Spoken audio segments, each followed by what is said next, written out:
So, Namaskar, Vanakkam, Pranam, welcome Shiv Simaji and Shankar Srinivasanji. We are here today for a very interesting discussion. The Pitru Paksha is starting soon. Pitru Paksha is that period of time where we remember our ancestors, we pay our homage to them, and we take our vows to do good, to carry on whatever good traditions have been set by them, whatever learnings we have got from them. And there were times when we used to, from father to son, there would be passing of wisdom and passing of knowledge. That time may have changed with Macaulay's education, but some things remain the same. And maybe those that have changed will also come back because it's a cycle. The time comes back again to the old traditions which were good and great. So first of all, I would like to learn from both Shiv and then from Shankarji, what is Pitri Paksha and what is its significance? Shivji. Shri Gurubhyo Namaha. We start off our spiritual journey with Shri Ganesh and invoking his blessings from the Ganesh Chaturthi. We move on to the worship of the people who are responsible for our very presence. Because for our Atma or soul to be born, we need parents and we need a physical body, meaning we need a portal to enter. To just give an example about the Pitras, Vakarta Vivasa Jagata Pitarau Vande Parvati Parameshwara. My parents of the whole universe are Parvati and Parameshwara. So our Pitra are none other than our parents, what we call as our forefathers. Interestingly, we talk about both genders, the grandmother, the grandfather, and up to 3 generations. So the Pitras are from whom we got our DNA. And we know that the DNA is the battery which operates all of us. Like for example, our DNA is a mixture of our mother and our father. Who has received it from their mother and their father, their mother and their father. So we are a mix of what we call as recombination or hybrid of all this DNA. So a Paksha, these 15 days from the next day after Purnima, which is known as the Prathama Tithi, up to the Amavasya, is known as the Mahalaya Paksha or the Shraddha Paksha or the Pitra Paksha, wherein 15 days we honor, we thank, and we remember the very people because of whom we are experiencing this life and experiencing our karma. Shankarji. Yeah, so I will give a more recent analogy for all this. When we do our weddings in South India, the day before the wedding, we invoke 7 generations past. Oh. And when we do our Pitra rituals, we take 3. And there has to be some understanding and reasoning for all this. I mean, after all, these are all just rituals, right? So why do we do it? It's a very dangerous word.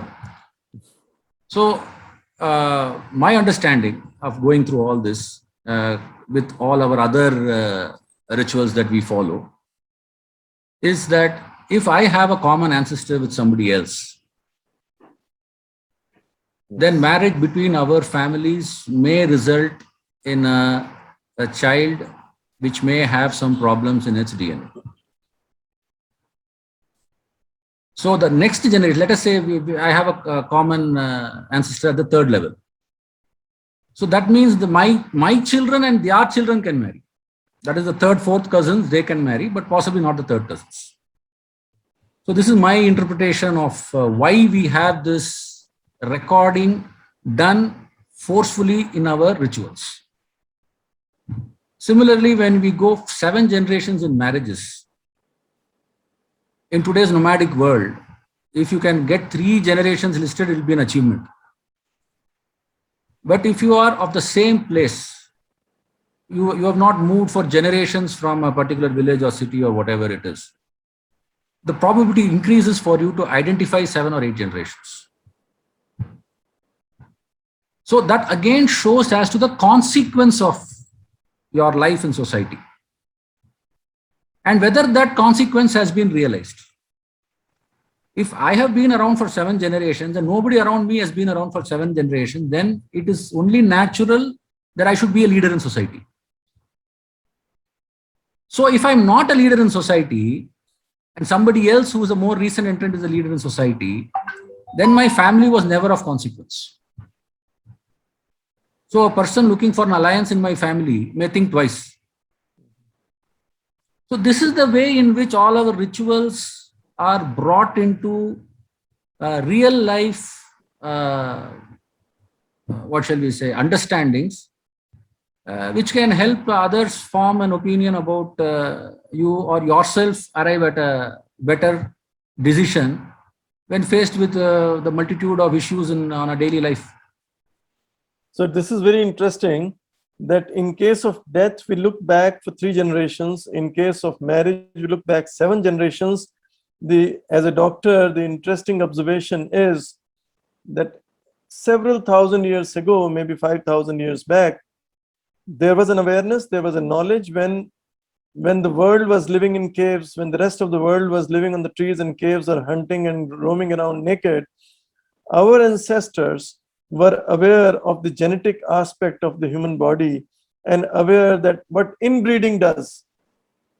They were aware of the genetic mutations and the weakness of the progeny that would arise if the marriage is between related people. Observe this in relation to some other cultures which have developed much later, and they marry amongst first cousins. And where did this awareness go? Why did this awareness arise only in the ancient civilizations of India, in China, in maybe in Egypt, maybe in we don't know about others, but we know about ourselves that in our generations everyone was aware of the pitfalls of inbreeding. So 7 generations back in case of marriage. Wonderful, beautiful. Yeah, in today's world, of course, the last 1,500 odd years, it's been more property and money, and that has decided marriages between first cousins and others. Yes. So the knowledge has shifted. Yeah, the power of money and the power of control.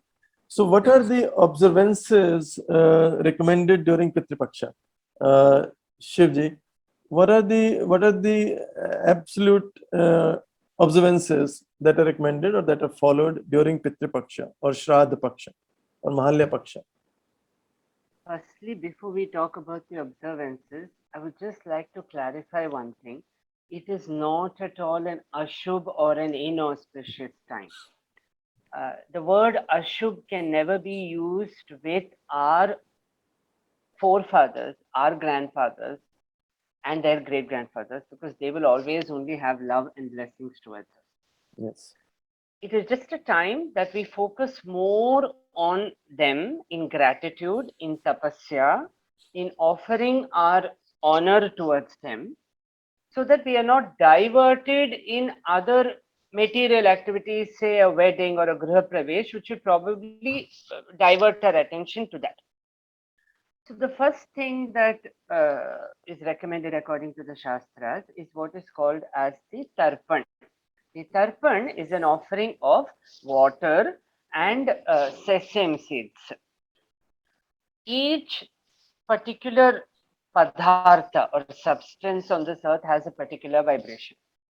So using the darba grass in which the pitras are invoked, there are a series of mantras, and as Shankar Bhaiya said, up to 3 generations. And in the Pitru Paksha, what is special is, apart from our blood relatives, offerings and remembrances can be done for people who have influenced your life and for people who have in general lost their life and have no one to do, people who have lost their lives in an accident, in fire accidents, in a road accident, probably they drowned.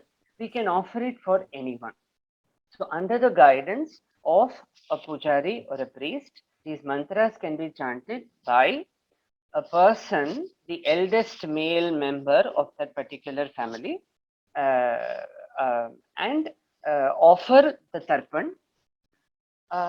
offering food is also very important, especially to the crows, because crows are considered as a form of our ancestors. And His Holiness Sri Mahapariva has also spoken about how crows are, apart from being highly social and intelligent birds, they share their food. So it is something that is for us also. So the tarpan, the shrad, donation, again, this donation should be done without the I tattva or I am doing it, or without any advertisement or selfie or photos, just for the sake of our ancestors. So 15 days of just offering these prayers to them. So these are the 15 days of remembrance, 15 days of prayers, 15 days of Atma Shanti for our ancestors. And of course, that brings Atma Shanti to us. There is, as you say, there's nothing inauspicious about this period. It is every period, every time, every period is equally auspicious. The only thing is that we have kept aside a certain period of time when we would not be thinking of anything else important, because at that time, this is important, that we look back at our ancestors, we think of them, we remember them.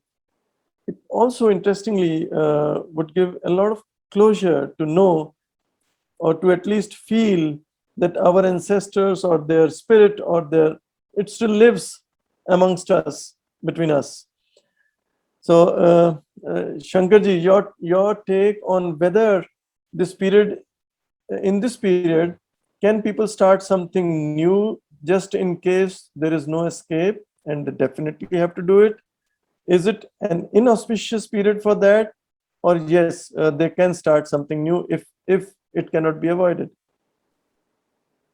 Okay, so if you look at our Sanatana Dharma, every text either refers to the science of the body or the science of nature. The body is also nature, but we differentiate the two because that's very personal, and nature is general. That's how we deal with it. So when we talk of a good time, bad time, and all that, it is very personal. So it is not general. Now, if I'm a person who is very emotionally bound to my parents who have passed away, and I am very serious about following the rituals, obviously my mind is not in an even keel because emotionally I am strung out. At this time, what is the probability of me making a mistake if I were to start some business? It is definitely greater. Which is why generally they have said, do not start anything new, because anything new is like a baby. You do not know all the unforeseen problems that new activity may start. An existing activity, you're a master of it. You already know what's going on, what's not going on, what is expected, what is unexpected, all that you are aware of. But a new one, you do not know. It is like taking a U-turn, not knowing what's on the other side. Like a hairpin bed in a mountainous area. So that is why it is recommended not to start. Right. Because, see, there are people who say, if you don't do the rituals, your forefathers will be angry. Nobody's going to be angry. They are not going to. Why would they be angry? They're only going to bless you, always. Wherever they are going to bless you. Whether you do it or not, they are going to bless you. So why do it? The doing is for us. This is what people have to understand. The person who is gone, but who's left behind, that person is always questioning why. So for that, why we have created this process. Right. Along with this process, when the person goes away, you have those 13 days of rituals, then a year long of rituals. So going through all that for a person who is possibly stuck in despair or depression, there is a way to bring them out through these rituals. The science behind it is something we may know, we may never know, because some people say that this is the reason, some people say that is the reason.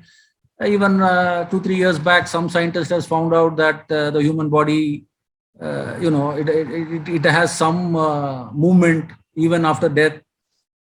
So maybe as science advances, we will rediscover what we have lost at the scientific level.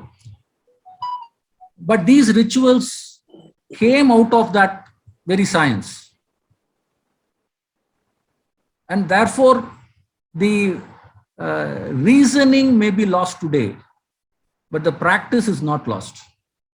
And it is that practice which has kept Sanatana Dharma alive, while your Aztecs and your Egyptians are all part of history. Yeah.